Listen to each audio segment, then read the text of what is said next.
Hello folks, and welcome to the next part, part 4, of The Lone Adventurer Plays Through Notorious, which is a hard Scrabble bounty hunting game set amid an intergalactic war. I'll pop a link to the first video up above and in the description, but assuming you've already seen the episodes leading up to this, let's just make a start. We are currently in, or ZX99 is currently in the Kraketh spaceport, which is run by the Trade Alliance. He hasn't really done much there. He saw a scrap in which a Goal Trade Alliance negotiator was attacked by some angry locals. She struck one down with her sword and ran. We had a quick chat with an elderly crop farmer, but that didn't really go anywhere. My notoriety is currently on 3, so fairly soon we should be encountering leads. And I noticed, final thing before we get started, I noticed something that I had been ignoring up until now, which is that I've got some armour. I've got blast plating, which gives me a defence of 2. Now, I don't think I've been in any fights where that would have made a difference, but I suspect that knowledge would have made me a little bolder in at least one previous encounter. If you remember, some locals asked me for help in fighting a monster, and I declined because I thought the monster was too dangerous for me to take on at that point in the story. I think if I remembered my armour, I would have possibly have had a go at it. But it's easy to say that with hindsight, isn't it? So we've just done a destination phase, so we need to move back to the exploration phase.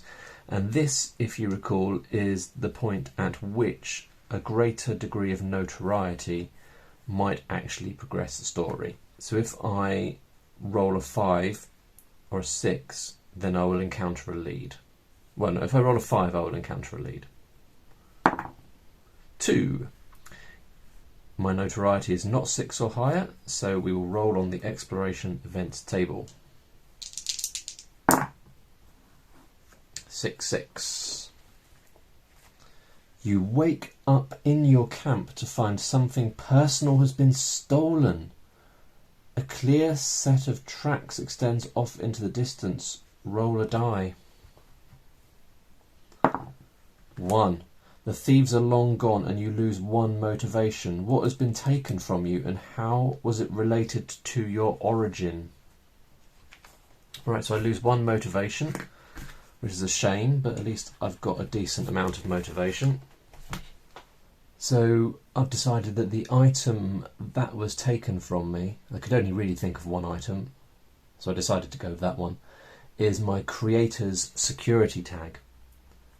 So these thieves took my only item that reminded me of my creator, who I mistakenly cut down brutally shortly after I was created.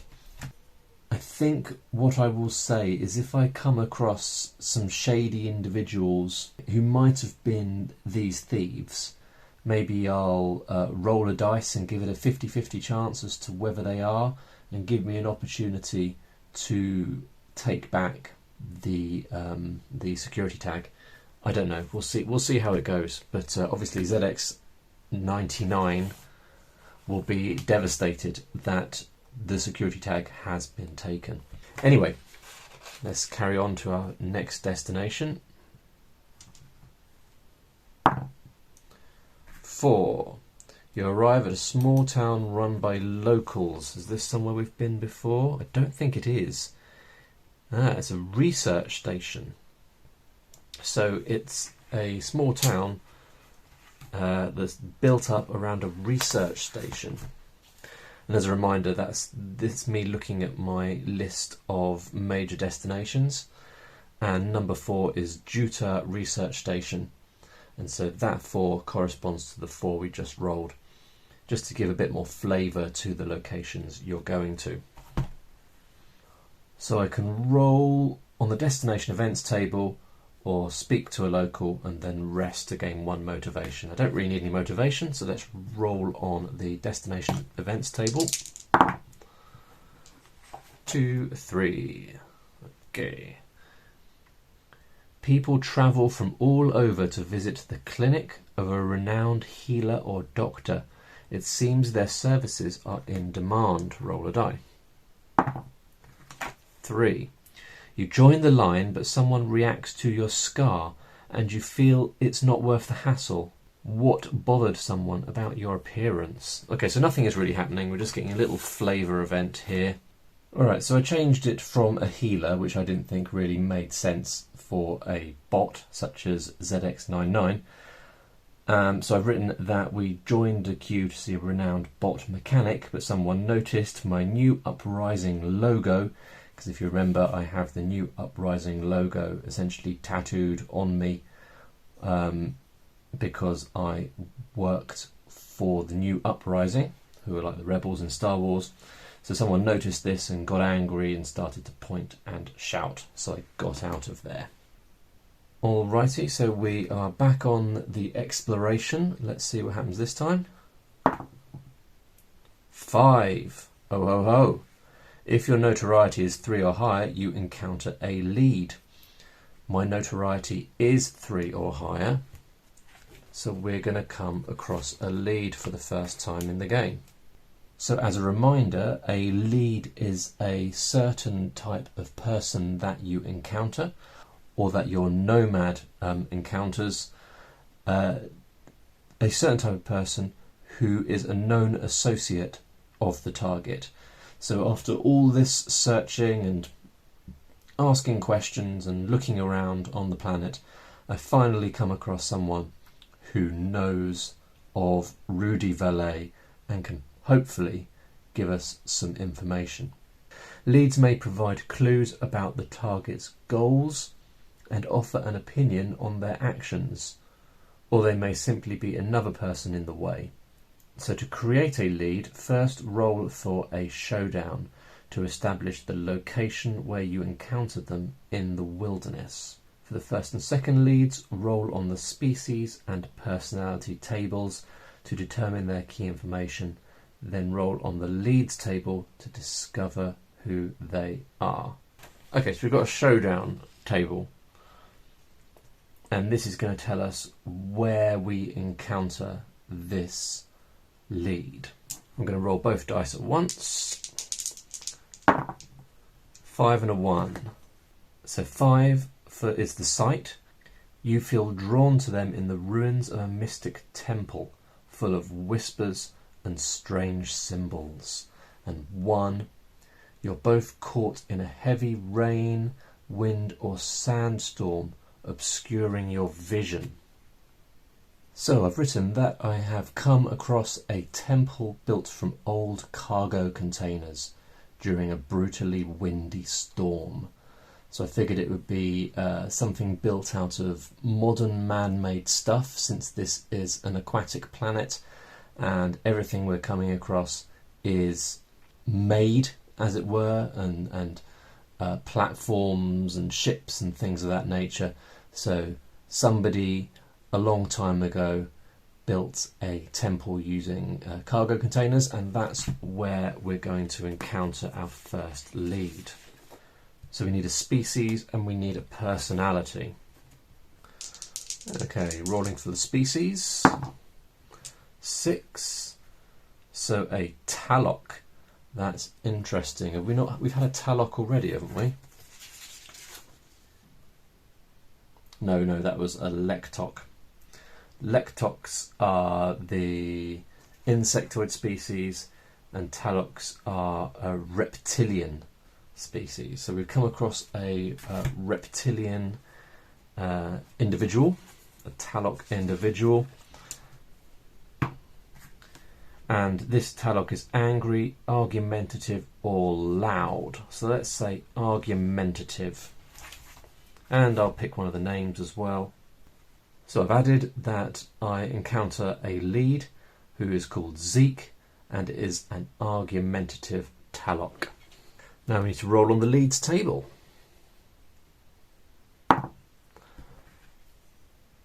5. Just wondering, actually, is there a spot here for leads? Leads encountered. I see. So I can scribble in one of those boxes there. What did we roll? Was it the 4 or the 5? I'm not really sure. I'm going to roll again. 2. Ooh. They're a dangerous accomplice of your target. Roll for their faction. 1 to 3 is challenging. 4 to 6 is minor. Resolve all. Okay, so let's just find out the faction is 6 gives us minor. Oh, interesting.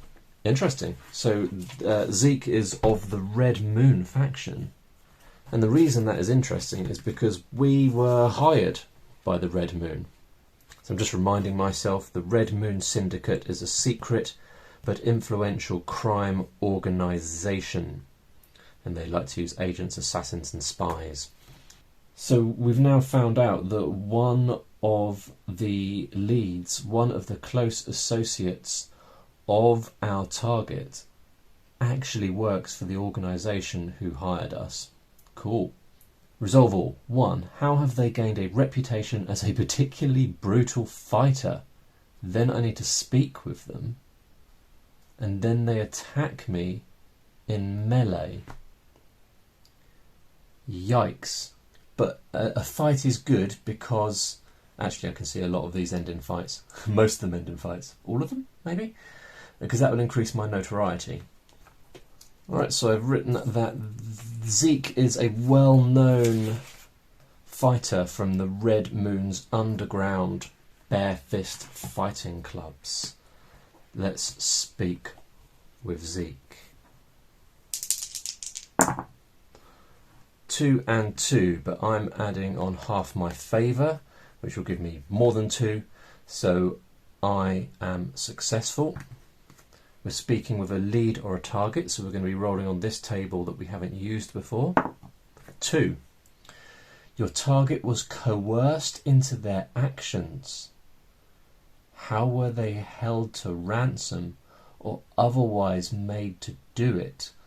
Sometimes good people can be made to do bad things. So I have written that Zeke provided info to Rudi to aid his assassination attempt. Rudi threatened Zeke's children, and that's why Zeke was forced into helping. Unfortunately, Zeke still believes that Rudi is a threat to his children, so he's not going to give me any more information without a fight. So now we're going to have to fight with Zeke. So Zeke has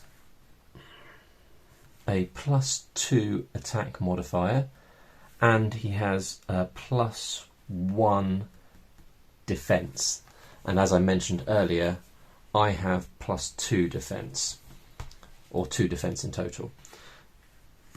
So we can both defend attacks. Alright, here we go. If I said +2 for their attack modifier, I meant +3. So that is also quite bad because they've got +3 and we're in a melee here, which means I've only got +2. So let's see how this goes. Let's see how this goes. Oh, that's not good, I don't think. So I'm getting 3 + 2, which is 5, and they're getting 2. Zeke is getting 2 + 3, which is also 5, and a draw is a loss. So that's me losing a round of combat. Now, I could use one of my motivation to re-roll one of these dice, and I think I will, because I want to get off to a good start here. So I use one of my precious motivation. I'm going to re-roll my dice and hope for more than a 3. Hey! So I got a 6. That is fabulous. That means I win the first round of combat. Unfortunately, he has a point of defense, which means I have to beat him a second time. Here we go. That's not good. That's 3 plus 2 is 5 to his 4, 5, 6, 7. Okay, now I've got 2 defence, so that does mean that he has to beat me 3 times.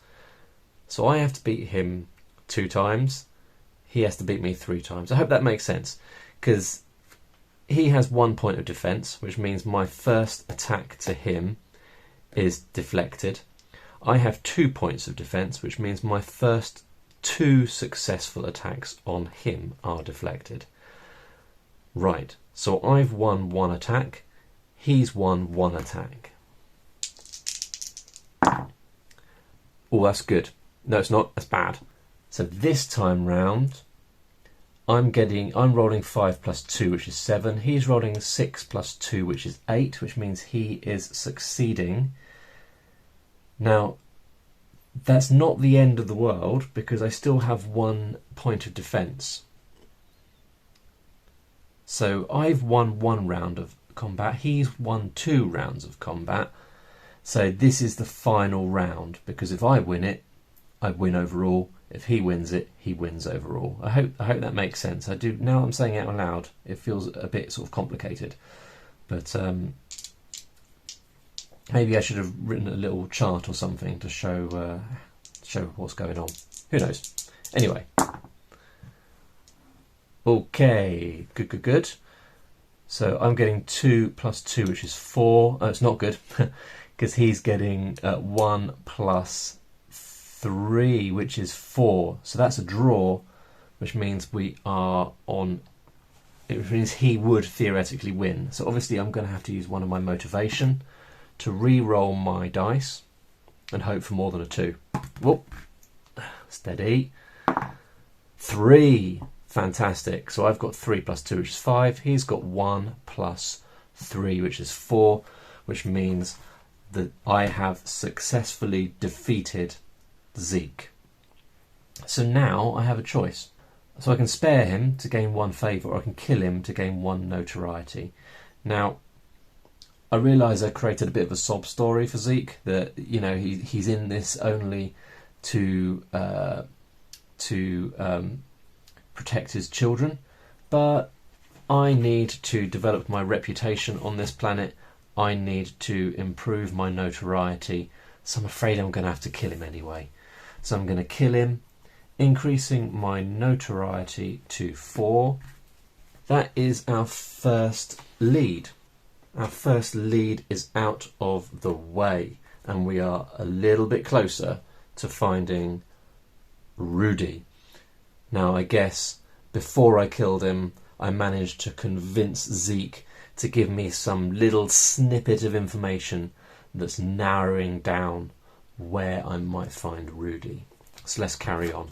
So that happened in the exploration phase. So we need to move to the destination phase. So after that rather exciting encounter at the cargo container temple, we're going to carry on to a destination. 2. We arrive at a small outpost or enclave run by the challenging faction. Cargo ship TA-42. So an outpost at cargo ship TA-42. I think we've been here before. Yeah, this was the place that we first arrived at the start of the game. And ZX99 spoke with a local who was loyal to the new uprising, and he was hoping for victory as the old empire had commandeered their ship. Okay, so we can search for anyone who might know your target to gain 1 favour, or we can speak with a local. Well, we're going to search.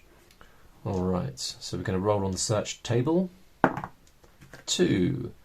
Nobody's seen your target, but your presence is noted. Gain 1 notoriety. Brill. So my notoriety is now really getting close to maxing out. I'm at 5 notoriety. Okay, I think we will pause it there for one final time. and we'll come back in a final video in which I am sure I will quickly encounter another lead, and then finally we'll have our showdown with Rudi. Thank you very much for tuning in again. If you enjoy this video and you want to see more like it, please do subscribe to my channel and do like this video if you enjoyed it. I'm the Lone Adventurer. Thank you very much for watching, and I'll see you in the next one. Bye bye.